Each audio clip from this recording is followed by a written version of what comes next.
বিষয়টা good Awami League bad Awami লীগের example এর আগে আমরা দেখেছি। আচ্ছা, 75 পরবর্তী বাস্তবতায় আওয়ামী লীগ চার টুকরা হয়ে গেছিল।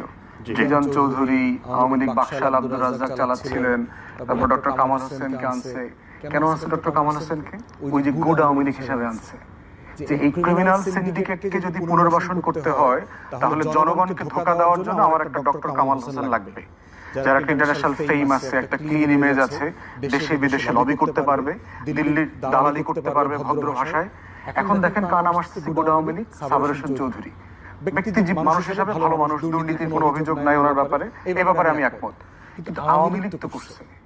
আচ্ছা, আওয়ামী লীগ হচ্ছে একটা দুমুখ বক্রা সাপের মতো, এবং আওয়ামী লীগকে যারা যারা পুনর্বাসন করেছে তারা কিন্তু সবাই নিজে অভিশাপের শিকার হয়েছে।